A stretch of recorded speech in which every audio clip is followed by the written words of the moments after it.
पटना में रिकॉर्ड तोड़ मामले आए सामने और गढ़वा ट्रिपल मर्डर हत्याकांड को लेकर पुलिस को मिली सफलता। मृतक महिला के पिता के आवेदन पर सदर थाने में दर्ज हुआ केस। 6 लोगों को हिरासत में लिया।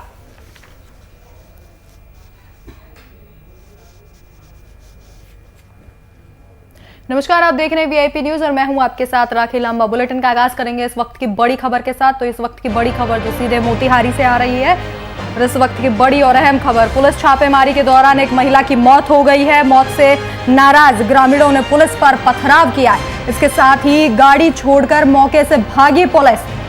कोटवा थाना के नयका टोला की ये पूरी घटना बताई जा रही है और पुलिस यहां छापेमारी करने गई थी। इस दौरान भड़के ग्रामीणों ने पुलिस पर पथराव किया और महिला की मौत भी हो गई है। कोटवा थाना के नयका टोला की ये पूरी वारदात बताई जा रही है। जैसे तैसे पुलिस मौके से अपनी जान बचाकर भागी है। गाड़ी छोड़कर मौके से फरार हुए पुलिसकर्मी। पुलिस छापेमारी के दौरान महिला की मौत हुई। मौत से नाराज ग्रामीणों ने पुलिस पर मौके पर पथराव किया। इसके साथ ही गाड़ी छोड़कर मौके से भागी पुलिस। कोटवा थाना के नयका टोला की पूरी वारदात। तो मोतिहारी से इस वक्त की बड़ी और अहम खबर, जहां पुलिस की छापेमारी के दौरान एक महिला की मौत हो गई और मौत से आक्रोशित हुए ग्रामीणों ने पुलिस पर जमकर पथराव किया। इस दौरान गाड़ी छोड़कर मौके से भागी पुलिस। कोटवा थाना के नयका टोला की ये पूरी वारदात बताई जा रही है।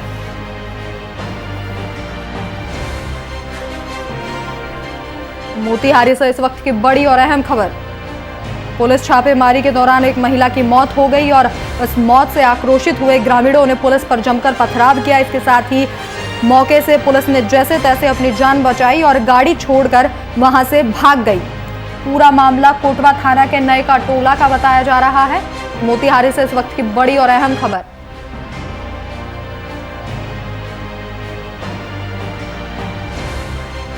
तो इस खबर पर जानकारी साझा करने के लिए हमारे संवाददाता सुधिष्ट नारायण ठाकुर हमारे साथ फोन लाइन पर मौजूद हैं। सुधिष्ट, पुलिस छापेमारी के दौरान एक महिला की मौत हुई है और जमकर ग्रामीणों ने पुलिस पर पथराव किया है। क्या कुछ है पूरा मामला? यह मामला है शराब से जुड़ा मामला है। पुलिस शराब को लेकर छापेमारी करने गई थी। महिलाओं ने विरोध किया और इसी दौरान पुलिस एक महिला को लात से मारी है जो गिर गई जी। और उसके सिर में चोट आई है, उसका डेथ हो गया जी। इसके बाद लोग उत्तेजित हो गए और पुलिस की गाड़ी को घेर लिया। हाँ। और पुलिस को पथराव करने लगे। इसके बाद पुलिस वहां से भागी जी। फिलहाल क्या कुछ स्थिति गांव में सुधिष्ट बनी हुई है? गांव में तनाव है। ये अक्षय लाल यादव के यहाँ की घटना है। वहाँ पर भोपतपुर और कोटवा की पुलिस गई थी जी। ये मौत हुई है सुशीला देवी की, जिनका उम्र लगभग 7 साल था। हाँ। सुधिष्ट, जिस तरीके से लगातार ऐसे मामले सामने आ रहे हैं जहां पुलिस शराब माफियाओं पर कार्रवाई करने के लिए जाती है, लेकिन उन्हें कहीं ना कहीं ग्रामीणों के गुस्से का शिकार होना पड़ता है। ग्रामीणों का कहना है कि अक्षय लाल यादव पहले तो पुलिस का मुखबिर था जी। और दूसरे पक्ष के लोग इसको उल्टे उसको फंसवाना चाहते थे, इसीलिए पुलिस वहां गई थी छापेमारी करने। जी सुधिष्ट, तमाम जानकारी के लिए आपका धन्यवाद। बताया जा रहा है कि शराब माफियाओं पर शिकंजा कसने के लिए यहां पुलिस पहुंची थी और इसी से नाराज होकर ग्रामीणों ने पुलिस पर पथराव किया और इस दौरान एक महिला की मौत भी हो गई।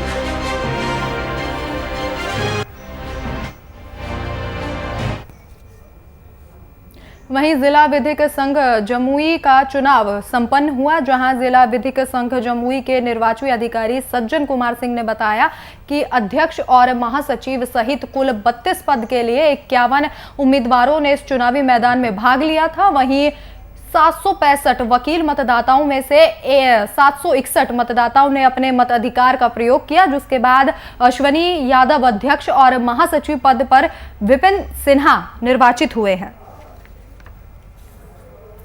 और जो वोट दिया जो नहीं दिया सारे हमारे घर के सदस्य हैं। जो हमसे पराजित हुए किसी भी पद पर जो हार गए सबको हम लेके सबको जोड़ के चलेंगे। किसी को कोई शिकायत नहीं होने देंगे। वैसे भी मेरी आदत रही है कि मैं हर सदस्य के सुख दुख में हम हमेशा हाजिर रहने का प्रयास। अधिवक्ताओं के लिए विशेष रूप से क्या सुविधा या क्या? अधिवक्ताओं के लिए विकास हमने पहला तो लाइब्रेरी की जो स्थिति है, लॉयर के लिए रिच लाइब्रेरी बहुत जरूरी है। बहुत खुशी महसूस कर रहा हूँ, हमको यहाँ के लोगों ने हमको भारी मतों से जिताया है और आज मेरा ये 6ठा बार जीत है महासचिव पद पर। इसके पहले भी मैं 5 बार महासचिव रह चुका हूँ, इस बार 6ठा बार मैं बना हूँ और अधिवक्ताओं के लिए जो भी कल्याण कार्य होगा उसको मैं करूँगा। उन्हें किसी भी प्रकार का किसी भी तरह कठिनाई नहीं होगी। कुल 32 पदों के लिए ये चुनाव हो रहा है जी और कुल 51 प्रत्याशी हैं जी और टोटल वोटर 765 टोटल वोटर 765 है, जिसमें 661 पोल हुआ है, 701 पोल हुआ है, 701 पोल हो गया है 765 में। तो इस खबर पर जानकारी साझा करने के लिए हमारे संवाददाता प्रशांत फोन लाइन पर मौजूद हैं। प्रशांत, विधिक संघ जमुई का चुनाव यहां पर संपन्न हुआ, इसी के साथ 32 पद थे जिनके लिए 51 उम्मीदवार थे और इसके साथ ही अध्यक्ष पद पर विपिन सिन्हा निर्वाचित किए गए हैं।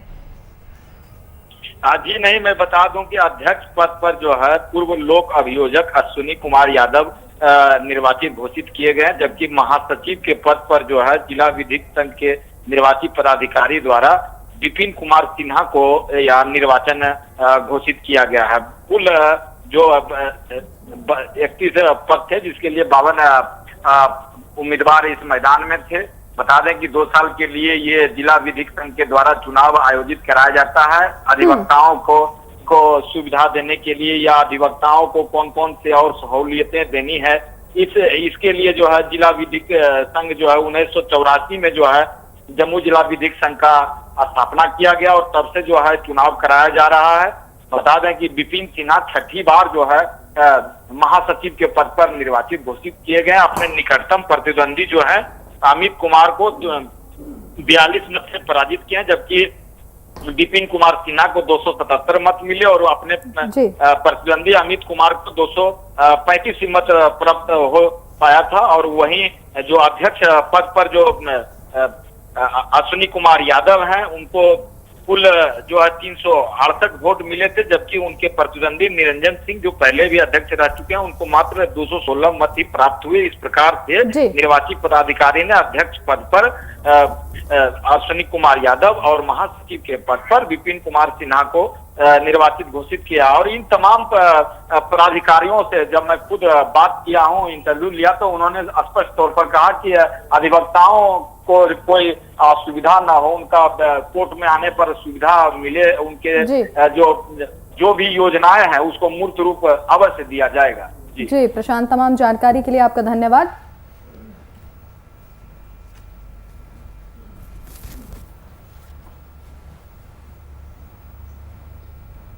तो जिला विधिक संघ जमुई का चुनाव संपन्न हुआ है। झांसी के विकास भवन सभागार में डीएम आंध्रा वामसी की अध्यक्षता में कोविड-19 कोर ग्रुप की बैठक संपन्न हुई, जिसमें बताया गया कि जनपद में कोरोना संक्रमण की तेजी से बढ़ रही है और जिसके चलते पेशेंट की संख्या भी तेजी से बढ़ती जा रही है। सभी L1 हॉस्पिटल का पूरी क्षमता से संचालन शुरू हो। बैठक में डीएम ने पैरामेडिकल स्टाफ की उपस्थिति रोजाना दर्ज किए जाने के निर्देश दिए हैं। उन्होंने बताया कि ऑक्सीजन की कमी ना हो, इसके लिए जल्द ही झांसी में भी ऑक्सीजन प्लांट लगाया जाएगा। कोविड से संबंधित और कोविड की जागरूकता से संबंधित एक मीटिंग आयोजित करके इस मीटिंग के माध्यम से कुछ चीज़ें हैं अवगत कराया गया था। मुख्य रूप से बहुत सारे कम्युनिकेशंस है, जैसे हमारे कंट्रोल रूम की कम्युनिकेशंस है, हमारे कंट्रोल रूम पे मैन पावर की संख्या बढ़ोतरी के संबंध में, और यहाँ पे पेशेंट की रेफरल सिस्टम प्राइवेट हॉस्पिटल हो या गवर्नमेंट हॉस्पिटल हो उसके सिस्टम को स्ट्रीमलाइन करने के संबंध में, और मौखिक रूप से जब आदमी इमरजेंसी में जाते हैं उसकी वेंटिलेटर की व्यवस्था और उसकी जो भी है ऑक्सीजन बेड की व्यवस्था उसको स्ट्रीमलाइन करने में, उसकी प्रचार प्रसार करने में और कंट्रोल रूम की सम नंबर्स हर आदमी को प्रचार प्रसार करने में।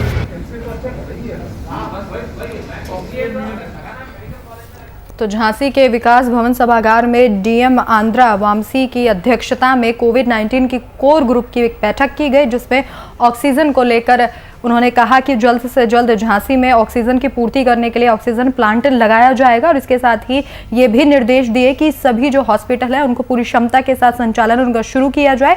इसके साथ ही बैठक में डीएम ने पैरामेडिकल स्टाफ की उपस्थिति रोजाना दर्ज किए जाने के निर्देश दिए हैं। इसी के साथ उन्होंने ये जानकारी साझा की कि पेशेंट की संख्या दिन पर दिन बढ़ती जा रही है और इस वजह से ऑक्सीजन की भी कमी लगातार सामने आ रही है। तो ऐसे में झांसी में जल्द से जल्द एक ऑक्सीजन प्लांट लगाया जाएगा ताकि आगे झांसी में ऑक्सीजन को लेकर कोई मुसीबत खड़ी ना हो।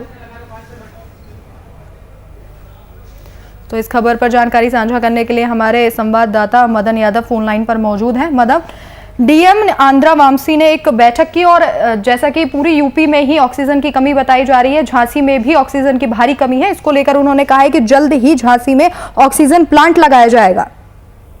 जी, उन्होंने कल एक सम्राट लोगों के साथ मीटिंग की जिसमें व्यापारी थे, डॉक्टर थे, नेता भी थे, विधायक वगैरह सभी लोगों को बुलाया गया था, आमंत्रित किया था जो अपने सुझाव दे सकते थे बेहतर से बेहतर स्वास्थ्य सुविधाओं के लिए।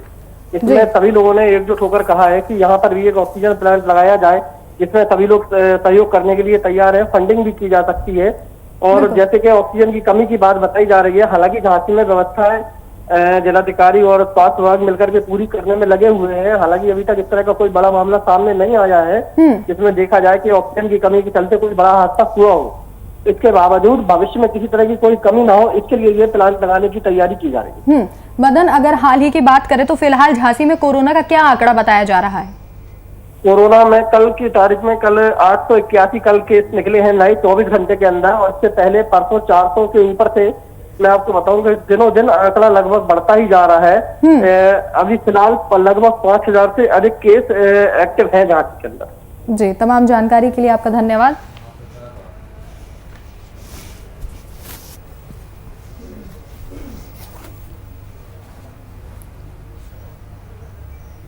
कोरोना संक्रमण की चेन को तोड़ने के लिए सूबे के मुख्यमंत्री की ओर से नाइट कर्फ्यू लगाया गया है। वहीं लोगों के साथ साथ पुलिस प्रशासन की ओर से बड़ी लापरवाही सामने आई है। जहां एक तरफ दुकानदारों ने दुकान बंद नहीं की तो वहीं दूसरी ओर पुलिस भी इस और पहल करती हुई नजर नहीं आई। ऐसे में अगर कोरोना संक्रमण बढ़ता है तो आखिर इसका जिम्मेदार कौन होगा? तस्वीरें आपके सामने, जहां नाइट कर्फ्यू के बाद भी सड़कों पर वाहन दौड़ते दिखाई दे रहे हैं। इसके साथ ही सभी दुकानें खुली हुई हैं और यहां पुलिस के द्वारा भी ये पहल नहीं की गई कि इन दुकानों को बंद कराया जाए। बड़ा सवाल ये है कि अगर स्थिति यही रही तो कोरोना और बढ़ेगा।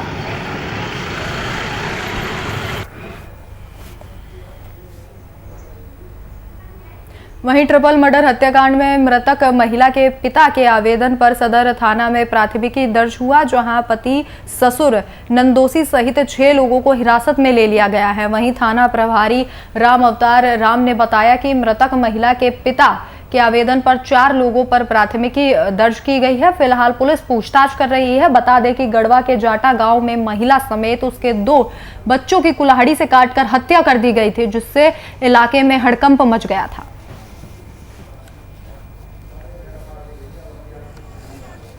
सर, मेरा घर तो मुरमा खुर्द है, मेरा रिलेशन में साड़ू है मेरा। लेकिन हम लोग के गांव तरफ से इस तरह से का नहीं होता है। गांव हम लोग के सहयोग करता है बहुत। मेरा तो विचार है कि लोग पूरा गांव छोड़ के भाग जाएं। क्या करेंगे, इस गांव में रहेंगे तो इन लोग की भी हत्या हो जाएगी। क्या मामला सुनने में आपको?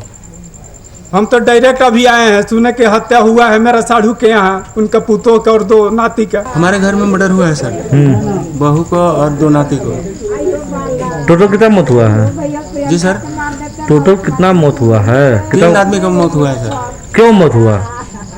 मौत हुआ है सर, ये झगड़ा कुआं अति भरने का संबंध में था और बालू रोक दिए थे हम कि मत ले जाओ हमारे खेत में, ये सब। तो नदी है क्या कोई आपके खेत के आसपास? नहीं, हमारे खेत में नहीं जाने दे रहे थे। मामला है यहाँ 3 लोगों की हत्या, 2 बच्चा, 1 महिला की हत्या हो गई है। हाँ।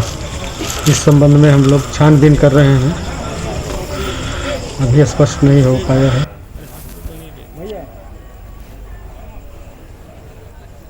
ट्रिपल मर्डर हत्याकांड में मृतक महिला के पिता के आवेदन पर सदर थाना में प्राथमिक दर्ज की गई, जिसके बाद पति, ससुर, नंदोसी सहित 6 लोगों को फिलहाल हिरासत में ले लिया गया है। वहीं थाना प्रभारी राम अवतार राम ने बताया कि मृतक महिला के पिता के आवेदन पर 4 लोगों के खिलाफ प्राथमिकी दर्ज की गई है। फिलहाल पुलिस पूछताछ कर रही है। बता दें कि गढ़वा के जाटा गांव में महिला समेत उसके 2 बच्चों की कुल्हाड़ी से काटकर हत्या कर दी गई थी, जिसके बाद इलाके में अभी तक सनसनी का माहौल बना हुआ है। परिजनों का कहना है कि उन्हें गांव छोड़कर जाना पड़ेगा, वरना उनकी भी हत्या कर दी जाएगी।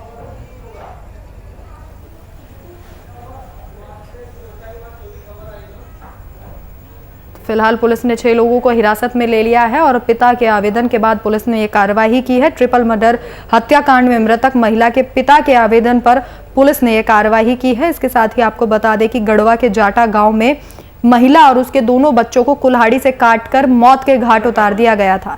इस खबर पर जानकारी साझा करने के लिए हमारे संवाददाता आशीष पांडे फोन लाइन पर मौजूद हैं। आशीष, ट्रिपल मर्डर हत्याकांड में अब जाकर पुलिस ने 6 लोगों को गिरफ्तार किया है। क्या कुछ था पूरा मामला, आखिर हत्या की वजह क्या बताई जा रही है? देखिए राखी, मैं बता दूं कि मामला ट्रिपल मर्डर के बाद मामला काफी उलझाया गया। जो घर वाले थे उन्होंने मामला को उलझाया। उन्होंने बताया कि मेरे खेत से बालू लोग लेके जा रहे थे और मतलब घर के बगल के लोगों पर आरोप लगा रहे थे। अच्छा। लेकिन फिलहाल जो मामला आया है, इसमें जो महिला का जिसका हत्या हुआ था उसके पिता ने थाना में प्राथमिकी दर्ज पति, ससुर और नंदोसी पे किया है। इसमें 6 लोगों को हिरासत में लिया गया है। 4 लोगों पे FIR है। 2 ऐसे लोग हैं जो उनके घर में मजदूरी कर रहे थे, उनको लिया गया है पूछताछ के लिए। उनके पिता ने बताया, मृतका के पिता ने बताया कि इनसे 5 लाख रुपए की डिमांड किया गया था।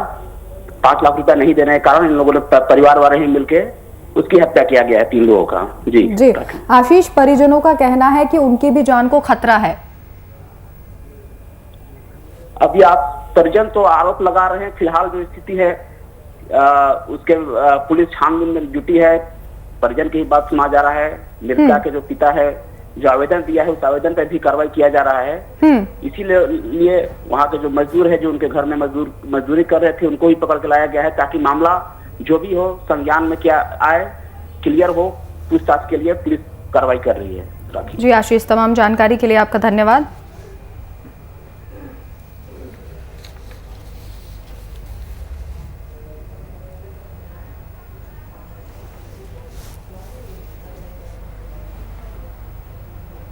शाहजहांपुर में रामनवमी के पर्व पर कोरोना का असर देखने को मिला। कोरोना काल में रामनवमी के पर्व पर मंदिरों में भीड़ नहीं दिखाई दे रही है। आपको बता दें कि रामनवमी के दिन बाबा विश्वनाथ मंदिर में हजारों की संख्या में श्रद्धालु आते थे, लेकिन कोरोना काल की गाइडलाइन के कारण सिर्फ 5 श्रद्धालुओं को दर्शन के लिए भेजा जा रहा है। वहीं दूसरी ओर श्रद्धालु भी मंदिरों में कम दिखाई दे रहे हैं। कोरोना संक्रमण के तेजी से फैलने के चलते लोग घरों में ही पूजा अर्चना कर मां भगवती और भगवान श्री राम से कोरोना संक्रमण खत्म करने की प्रार्थनाएं कर रहे हैं।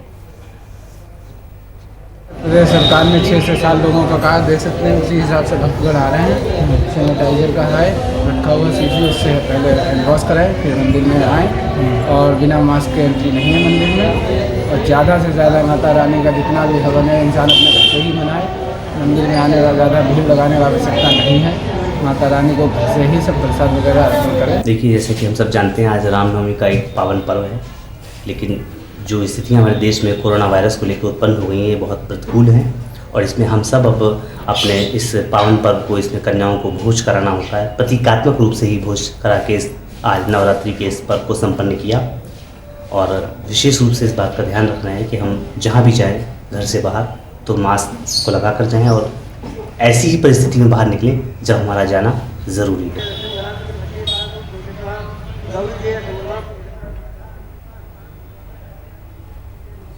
बेगूसराय के देवना औद्योगिक एरिया में कार्यरत एक ऑक्सीजन फैक्ट्री पिछले 1.5 सालों से बिजली बिल चुकता ना कर पाने की वजह से बंद पड़ी हुई है।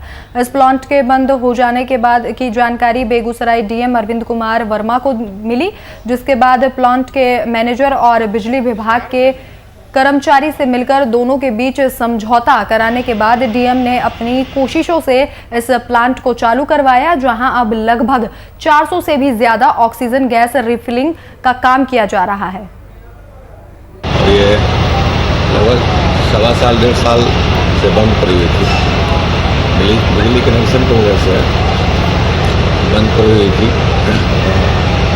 डीएम साहब, एसडीओ साहब, ये लोग जो है कनेक्शन दिलवाए हैं और अच्छा है, अपना प्रोडक्शन है, अपना प्रोडक्ट निकल रहा है तो मार्केट में हर जगह नर्सिंग होम जहाँ भी हैं सारी जगह सप्लाई बेगूसराय में हो रहा है।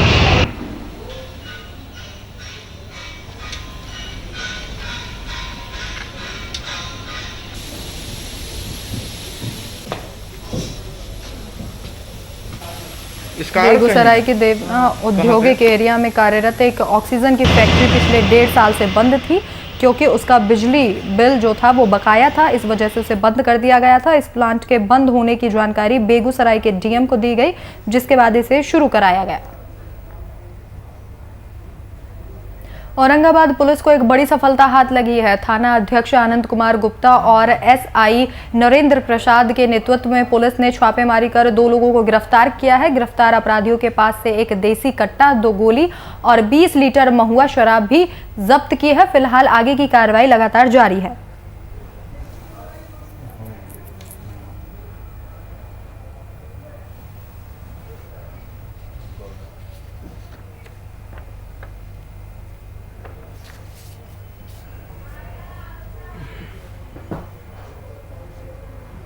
वहीं जौनपुर से दिल दहला देने वाली घटना सामने आई है, जहां बरसठी थाना क्षेत्र के शेखनपुर गांव में संदिग्ध परिस्थितियों में एक वृद्ध दंपत्ति की बंद कमरे में जलने से मौत हो गई। मौके पर पहुंचे पुलिस ने शव को कब्जे में ले लिया है और आगे की कार्रवाई में जुट गई है।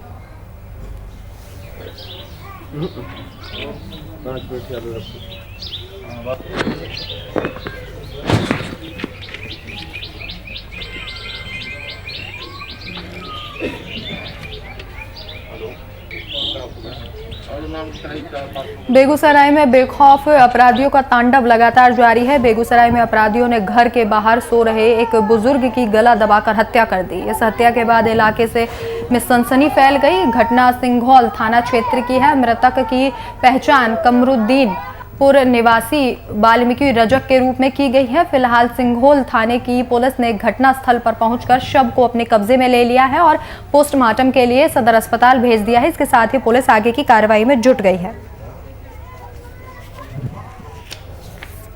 बोले कि एक आदमी की मतलब गला में फंसरी लगाकर हत्या कर दिया दरवाजा पर, उसी में लोग आया देखने प्रतीत होता है कि गला में रस्सी लगाकर हत्या किया। तो क्या सर, क्या आशंका आप लग रहा, पहले प्रथम दृष्टया की हत्या हुई है? हत्या जैसा हत्या जैसा प्रतीत हो रहा है। क्या नाम था मृतक का सर? वाल्मीकि। रात में हमको घर पर मम्मी बुलाने गया, हम देखने आए तो मरल नहीं, कोई नहीं सुनी। कोई दुश्मनी भी थी? नहीं, दुश्मनी हमको अपन कोई मालूम नहीं। क्या करते थे ये? मजदूरी करता था। क्या नाम था? वाल्मीकि रजक। दुमका फूलो झानो मेडिकल कॉलेज में अस्पताल कर्मियों की कमी हो गई है। एक तरफ कर्मी कोरोना संक्रमित हो चुके हैं तो वहीं दूसरी ओर मरीजों की संख्या में लगातार बढ़ोतरी हुई है, जिसको लेकर मेडिकल कॉलेज अस्पताल में दिक्कतों का सामना करना पड़ रहा है। अब यही देखना होगा कि अस्पताल प्रबंधन द्वारा कर्मी की समस्या का समाधान कब तक हो पाता है।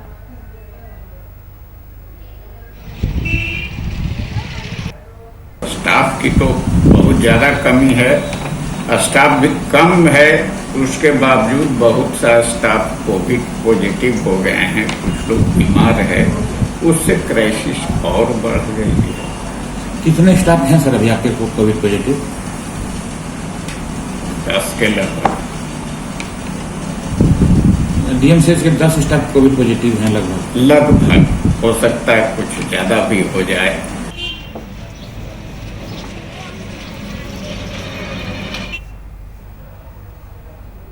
बेगूसराय में एक बार फिर सामूहिक दुष्कर्म का मामला सामने आया है। बेसुध बच्चे को स्थानीय लोगों ने इलाज के लिए सदर अस्पताल में भर्ती कराया, जहां उसकी स्थिति चिंताजनक बनी हुई है। घटना से आसपास के क्षेत्र में आक्रोश का माहौल है। पूरा मामला बछबाड़ कार्रवाई की जाए। जी के साथ में सदर हॉस्पिटल गए थे देखने के लिए। बछवाड़ा का एक लड़का का रेप कर दिया, जो कि आज से 2 साल पहले छात्रावास में हुआ था। वही घटना 2 साल के बाद फिर बछवाड़ा थाना अंतर्गत हुआ।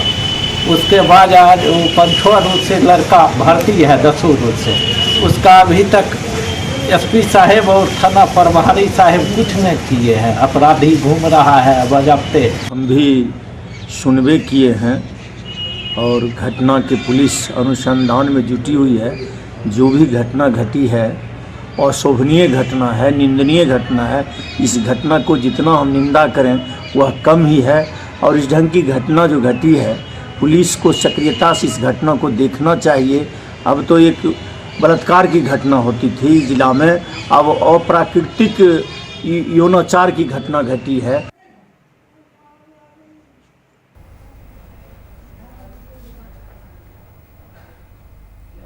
वहीं जौनपुर के स्वास्थ्य विभाग की बड़ी लापरवाही देखने को मिली है, जहां एक युवक अपनी मां के गोद में दम तोड़ दिया। बताया जा रहा है कि युवक ट्रेन में सफर कर रहा था, उसी दौरान उसे सांस लेने में समस्या हुई। आनन फानन में उसे शाहगंज स्टेशन पर उतारकर सामुदायिक स्वास्थ्य केंद्र लाया गया, लेकिन इलाज न मिलने से उसकी मौत हो गई।